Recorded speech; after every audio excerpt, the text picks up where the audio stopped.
My husband abandoned me after I lost everything. He came back begging when the truth exploded. I was still wearing my hospital gown when my husband told me not to come home. The room smelled like disinfectant and loss.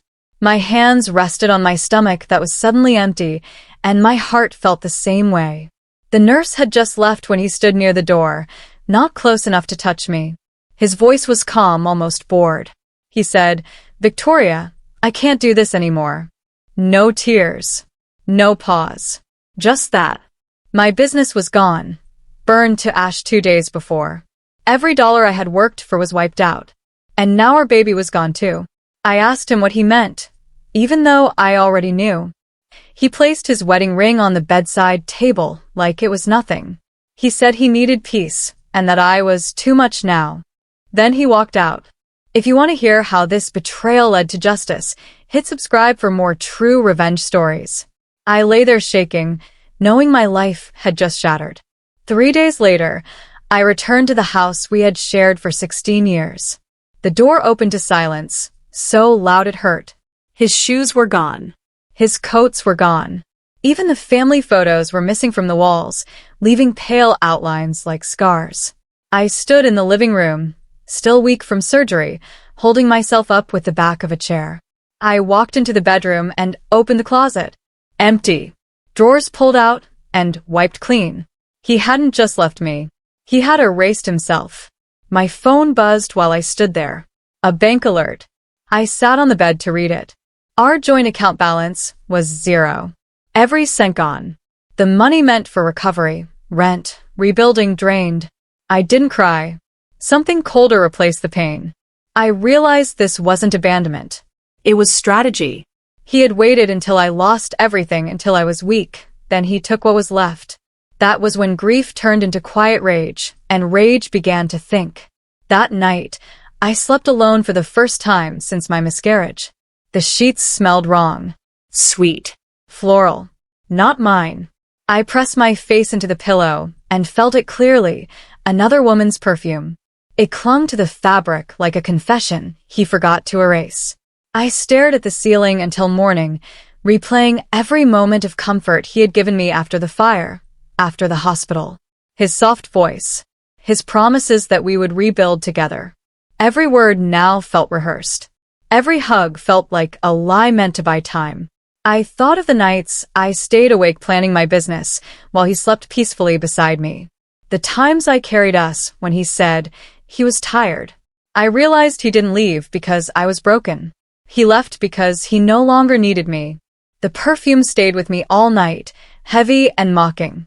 By sunrise, I understood something painful and clear. He hadn't replaced me after I fell. He had replaced me long before and waited for the perfect moment to walk away clean. I began packing his leftover papers because I needed something to do with my hands. Staying still made the thoughts too loud. In a drawer he missed, I found a thin envelope tucked inside old receipts. It wasn't sealed. Inside was an acceptance letter for a luxury real estate deal, approved, finalized, and signed. His name was on it, but the funding source stopped me cold. It listed my business account, the same one that had burned down with the building. The same account I thought was frozen after the fire. He hadn't just taken our savings. He had moved my money before the fire ever happened. My knees gave out and I sat on the floor reading it again and again. This wasn't just a marriage falling apart. This was theft. Planning. Execution. He didn't panic and leave. He prepared. The fire wasn't just bad luck. It was timing. And I was never meant to survive it strong enough to fight back. That letter changed everything. I stopped asking why and started asking how. He called me a week later, like nothing had happened. His voice was light, almost kind. He asked if I had found peace yet. I held the phone with both hands, afraid my anger would spill through it. I asked him about the money. There was a pause, then a sigh. "Victoria, don't embarrass yourself," he said. "It's over. Move on." The words cut deeper than his silence at the hospital. His cruelty was casual, practiced like he had said it before. Maybe to her. Maybe in a mirror. I told him I knew about the deal. He laughed softly and said I was confused, that grief made people imagine things. After the call ended, I sat alone in the quiet house and felt something shift inside me. He thought I was weak. He thought I was done. He was wrong. This wasn't the end of my story. It was the moment I stopped begging for answers and started collecting proof. And I promised myself one thing: I would never let him see me break again. I went to my first lawyer with hope I didn't trust. His office smelled like old books and burnt coffee. I told him everything: the fire, the drained account, the deal letter. He barely looked up from his desk. When I finished, he leaned back and sighed. "Victoria," he said, "proving financial theft inside a marriage is almost impossible. Courts don't like messy stories." Messy. That was the word he used for my life. He suggested I focus on healing instead of chasing ghosts. He said legal battles would cost more than I could win. I asked him if forging signatures mattered. He shrugged and said intent was hard to prove. I left his office shaking, not from grief this time, but from rage. I sat in my car and cried until my chest hurt, not because I was weak, but because I was alone. That was the moment I understood something hard. No one was coming to save me. If I wanted justice, I would have to build it myself. I called Clara that night. She had been my best friend for 20 years. She knew everything: my business, my marriage, my losses. The phone rang until voicemail. I texted. Nothing. Days passed. Silence. Then I saw it. A photo online. Clara smiling at a rooftop bar, her arm around someone I knew too well. Him. My husband. The caption was light, careless, like no one had died inside me. My hands went numb as I stared at the screen. She hadn't just disappeared. She had chosen a side. She had listened to his version, believed it, or worse, helped write it. I felt the last thread of my old life snap. Marriage gone. Business gone. Baby gone. Best friend gone.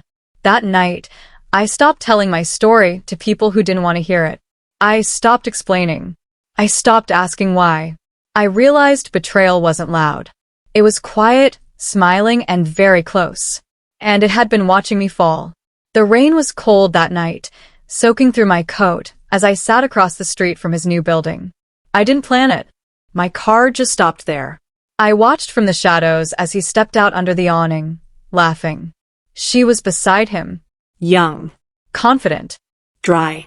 He wiped raindrops from her cheek with the same hand that once held mine during doctor visits and long nights. I felt something break inside me, sharp and clean. Not pain. Clarity. I realized he wasn't happier. He was lighter. He had dropped his weight on me and walked away free. That was the truth I needed to see. I sat there until they disappeared inside, until the rain blurred everything. I didn't cry when I drove away. I felt empty in a new way. Stronger. That night, I made a quiet promise. I would never sit in the rain for him again. The next time our lives crossed, I would be standing. The legal aid office was loud and crowded, filled with tired faces and folded hands. I waited for hours, holding my folder like it was the last thing I owned. When my turn came, the attorney rushed through my story, already shaking her head. Then her assistant stopped moving. She had been filing papers nearby, listening without looking at me. When the attorney left the desk, the assistant leaned close and whispered, "Check the business registration." That was it. One sentence. But it landed hard. I asked her what she meant. She shook her head and said she couldn't say more.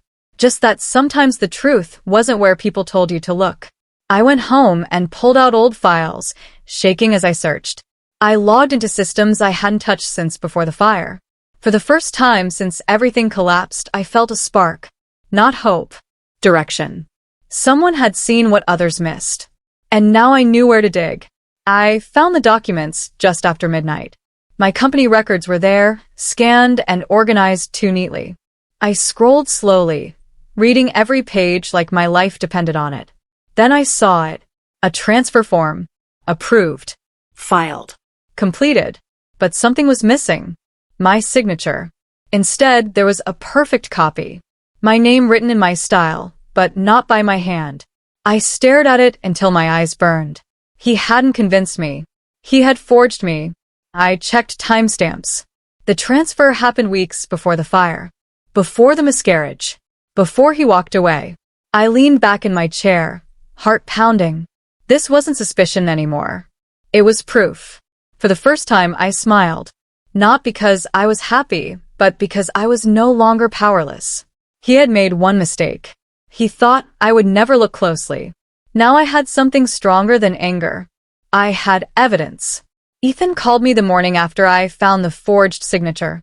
His voice sounded careful, like he already knew something was wrong. He had seen the fire on the news and wanted to check on me. Ethan and I had built my business together years ago before he moved on to start a family. He knew every system, every safeguard I had designed. When I told him everything, he went quiet. Then he said something that made my hands tremble. "Victoria, that fire didn't just destroy your building. It erased audit trails." He offered to help without hesitation. No pity, no doubt, just action. For the first time in months, I wasn't explaining myself to someone who didn't believe me. Ethan didn't ask if I was sure. He asked where to start. We scheduled a meeting that afternoon. As I hung up, I felt something return to me. Trust. Not in people. In my own instincts. Ethan arrived with a laptop and a quiet focus that reminded me who I used to be. We worked in silence, digging through backups stored offsite, ones my husband never knew existed. Then Ethan froze. "Victoria," he said slowly, "there's a folder here." It was labeled Plan B, dated 3 weeks before the fire. My chest tightened as he opened it. Inside were documents outlining how to dissolve my ownership if I became incapacitated. Notes about insurance timelines, risk mitigation, even drafts of messages he planned to send me after everything was done. This wasn't a reaction to disaster. It was premeditated. The fire wasn't the cause. It was the cover. I closed my eyes and let the truth settle. My husband hadn't panicked. He had prepared. And when I survived, when I didn't disappear the way he expected, he abandoned me instead. Ethan looked at me and said, "You're not crazy. You're lucky you're alive." He filed for divorce 2 days later. The papers arrived without warning, thick and confident. He claimed I was negligent, unstable, and responsible for losing the company. He wrote that he had supported me emotionally and financially. I read every word twice. My hands shook, but my mind was clear.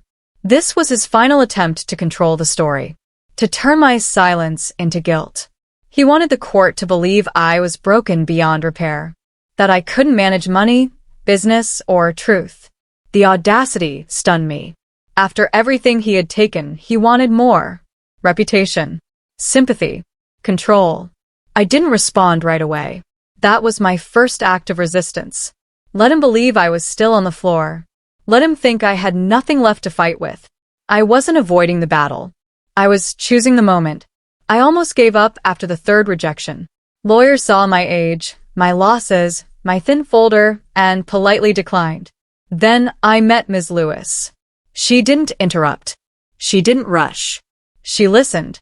When I showed her the forged signature, her jaw tightened.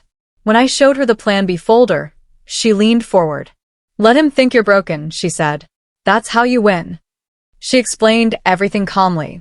Strategy, timing, leverage. She said revenge didn't need shouting. It needed patience. For the first time since the hospital, someone spoke to me like I was capable. Not fragile, not emotional, strategic. I hired her on the spot. As I left her office, I felt something solid beneath my feet. I wasn't alone anymore. I had an ally who believed in truth and knew how to use it. Mediation was held in a glass-walled room that felt like a stage. He arrived with his new girlfriend, dressed in white, smiling like she had won something. He didn't look at me. She did. I sat quietly, hands folded, heart steady. When he spoke, he called me bitter. He said I couldn't let go. He said I was clinging to a failed past. When it was my turn, I looked at the judge and said one word. Thief. The room shifted. Ms. Lewis slid the first document forward. The judge raised an eyebrow. This wasn't the story he expected. I didn't explain. I didn't cry. I let the evidence speak. As we left, his smile was gone.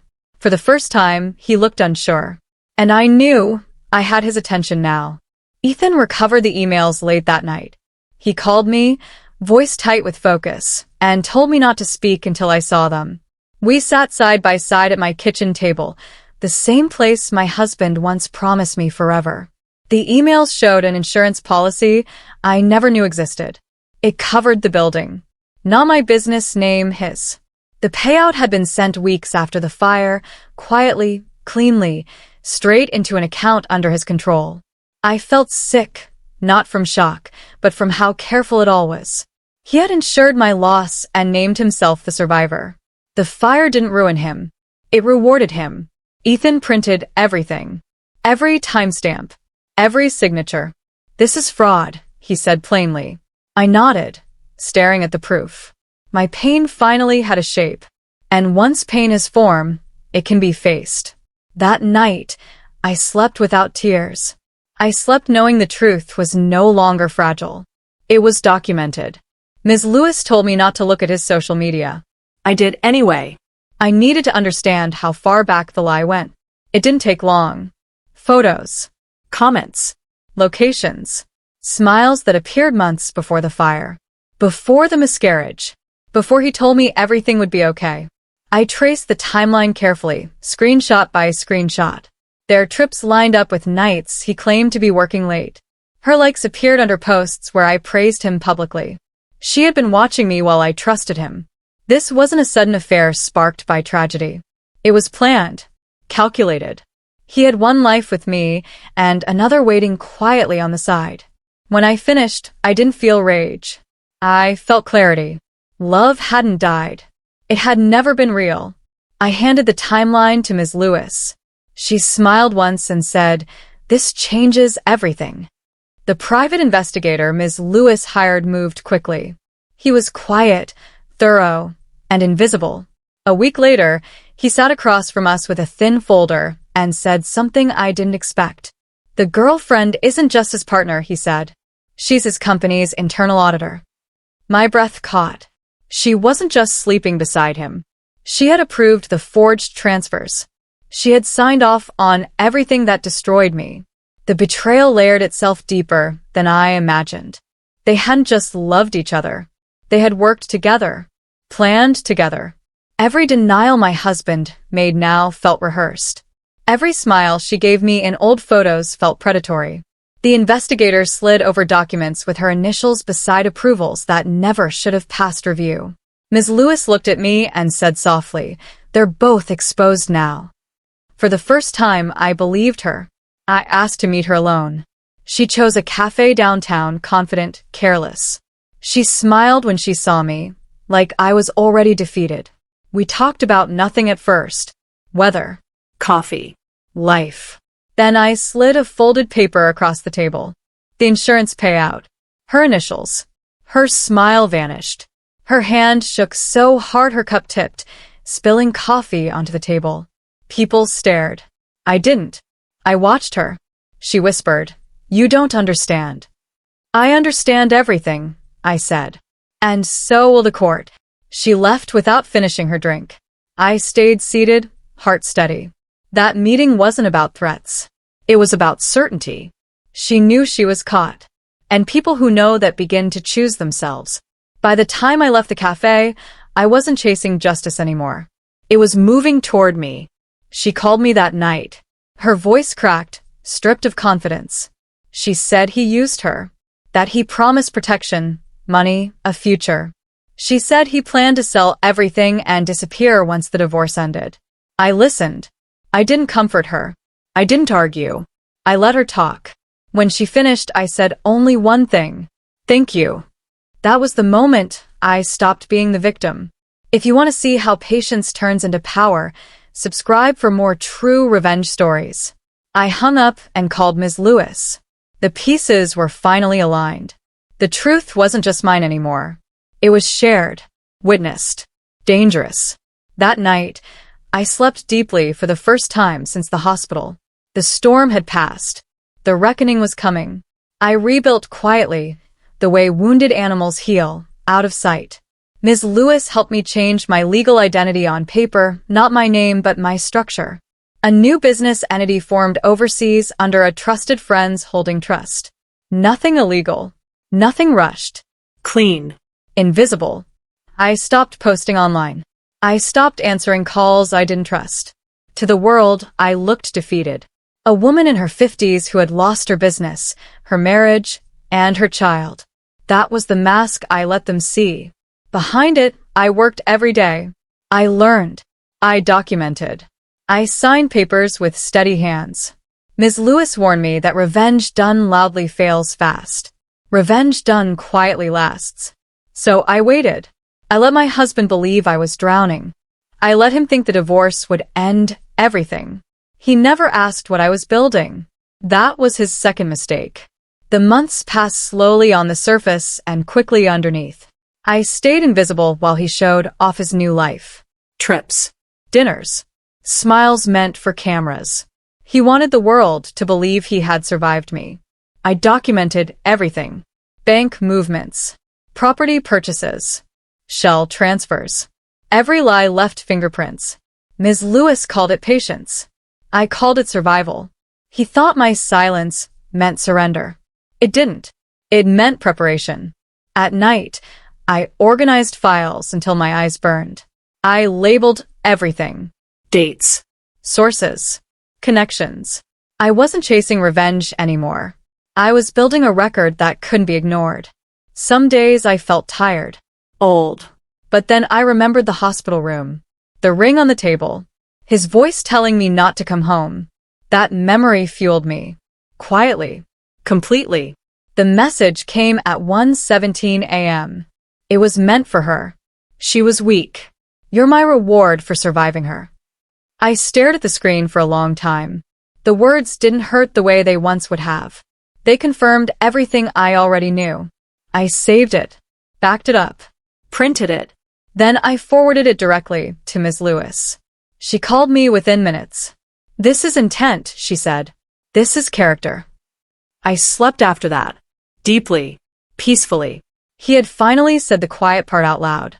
He believed strength meant stepping on someone broken. He believed survival gave him permission. That message wasn't cruelty anymore. It was evidence. And evidence changes outcomes. Ms. Lewis suggested something that shocked me. Let him win the divorce, she said. I stared at her, unsure I heard right. She explained calmly. A clean divorce would give us access to discovery. Financial records he believed were safe. Paths he thought were closed. He'll relax, she said. Men like him always do when they think it's over. I agreed. Quietly. In court, I didn't fight. I didn't argue. I let him take the victory he wanted. His smile returned. His confidence bloomed. He thought the story was finished. But endings reveal things beginnings hide. The divorce finalized on a Tuesday. He shook hands like a winner. I signed my name slowly. The trap was set. The first strike came the same day the papers were filed. Ms. Lewis executed a motion we had prepared months earlier. Ownership of the luxury condo, purchased with my stolen funds, transferred to my new company. Legally. Completely. He found out that evening. His call came fast and furious. His voice cracked when he asked what I had done. I followed the money, I said calmly. The silence on the line was better than shouting. His victory evaporated in seconds. The home he showed off online wasn't his anymore. It never truly had been. This wasn't revenge. This was correction. And it was only the beginning. Reply, continue, when you're ready for chapters 26 to 30, where everything collapses for him. The court froze his accounts 2 days later. Ms. Lewis filed the motion quietly, without drama, without warning. It was approved before lunch. He discovered it that night at a restaurant. I knew because he left me a voicemail full of rage and disbelief. His card declined. Then the backup card. Then the look on his face, reflected in the silence between words, turned to panic. He accused me of cruelty. He accused me of revenge. I said nothing. For years, money had flowed through his hands freely. Now every dollar paused, questioned, examined. It wasn't punishment. It was protection of stolen funds, of truth. He threatened lawsuits. He threatened exposure. He threatened regret. I deleted the message and went for a walk. The air felt lighter than it had in months. For the first time, he felt what I had felt, cut off, uncertain, afraid. And this time, no one rushed to save him. The journalist called the next morning. Her voice was polite, professional. She said she was investigating fraudulent fire claims connected to corporate transfers. She asked if I wished to comment. I paused, then said one sentence. You should check where the insurance payout went. I said nothing else. The article broke the next day. His name appeared in bold. Fire. Fraud. Forgery. The words stacked neatly, impossible to ignore. Phones rang. Emails flooded in. He tried to spin it, but stories like that don't bend easily. Facts have weight. I watched quietly as his image cracked. Not all at once. Slowly. The way trust always breaks. He sent messages begging me to speak for him. I didn't. Truth doesn't need defense when it's documented. By evening, his silence was louder than my pain had ever been. She disappeared overnight. Her apartment emptied. Her social accounts vanished. The investigator confirmed it quietly. She had turned witness. I wasn't surprised. Fear sharpens loyalty fast. My phone rang 8 times that day. I didn't answer once. Each missed call felt like reclaiming a piece of myself. He had lost his partner, his shield, his confidence. Without her approvals, the paper trail stood naked. He sent long messages this time. Apologies mixed with blame. Love tangled with regret. I didn't read past the first line. Some betrayals don't deserve understanding. That night, I slept without dreams. No rain. No memories. Just rest. He had spent months building a future on my ruins. Now it was sinking beneath him, quietly, legally, completely. And I felt nothing but calm. His parents called me in the afternoon. Their voices were stern at first, demanding answers. I didn't argue.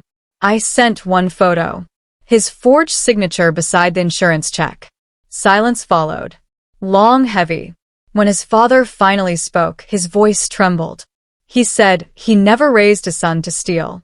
He said he was sorry. I thanked him and ended the call. I didn't feel victory.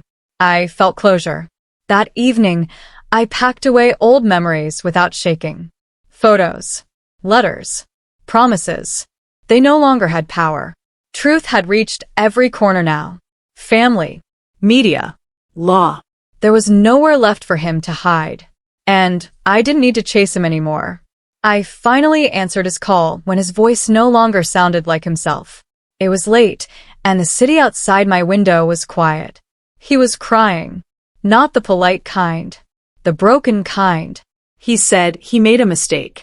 He said he loved me. He said I was the only one who ever believed in him. I listened without interrupting. I let the silence stretch after he finished, the way therapists do when the truth needs room. Then I spoke. No, I said calmly. You didn't make a mistake. You made a plan, and I followed it to the end. He begged me to stop the investigation, to talk to the lawyer, to fix things. I told him there was nothing left for me to fix.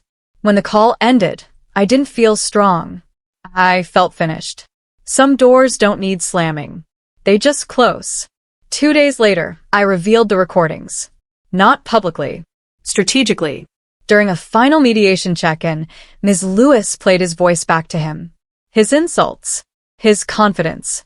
His laughter when he thought I was weak. He froze. He asked if it was legal. Ms. Lewis answered for me. Completely. He realized then that nothing he had ever said was off record. Not the threats. Not the confessions. Not the cruelty disguised as honesty. His lawyer stopped taking notes. The room shifted. I watched him shrink into his chair, understanding too late that control doesn't belong to the loudest person. It belongs to the prepared one. I didn't speak. I didn't need to. Everything he had used to hurt me was now documented. Preserved. Truth doesn't forget. And it doesn't forgive easily. The auction was quiet. Government seizure. Clean process. I wore a simple coat and sat in the back row. No one recognized me. They listed his assets one by one. Cars.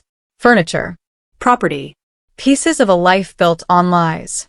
When his old car came up, the one he loved more than anything, I raised my hand. I bought it for half the money he stole from me. No one noticed. No one cared. I didn't take the car home. I donated it the next day. The auction wasn't about reclaiming things. It was about watching consequences land. As people filed out, I stayed seated, breathing slowly. This wasn't revenge anymore. This was balance. I walked into the sunlight lighter than I had felt in years. He came to my door one night unannounced. Unshaven. Smaller. Afraid. He said he had nowhere else to go. He said he missed me. He said he finally understood my value. I let him talk. I let him cry. I let him apologize. Then I told him the truth. Love doesn't arrive after consequences, I said. It shows up before betrayal. He asked if we could start again. I stood and opened the door. He waited, hopeful. I closed it gently. That was the last time I saw him. I mailed the court verdict to his parents with a short note. No anger. No explanation. Just facts. His father called me days later. His voice shook as he thanked me. He said they had tried to teach their son accountability. He said I finished the lesson. I didn't argue. I didn't boast. I accepted the words quietly. That night, I slept without tension in my chest. I had carried the weight long enough. Justice doesn't need witnesses to feel real. It only needs truth. With the insurance reclaimed and damages awarded, I rebuilt my company under a new name. Same values. Stronger walls. People called me brave. I didn't feel brave. I felt awake. The story spread. A woman in her 50s who survived betrayal and turned it into structure. Clients came. Trust followed. I built again. Not for revenge. For myself. A journalist asked me if revenge made me happy. I told her, it didn't make me happy. It made me whole. That was the truth. He sent one last email. I'm leaving the country. I hope you find peace. I never replied. Silence was my answer. Months later, rain fell as I walked past the same hotel where I once watched him laugh without me. This time, I felt nothing but gratitude for surviving. The full story went viral. Fraud. Betrayal. Truth. He lost everything. I found myself again. And when he came back begging, it wasn't for love. It was for mercy. I had none left to give. If this story stayed with you, like the video, subscribe for more powerful revenge stories, and tell me in the comments what part hit you the hardest.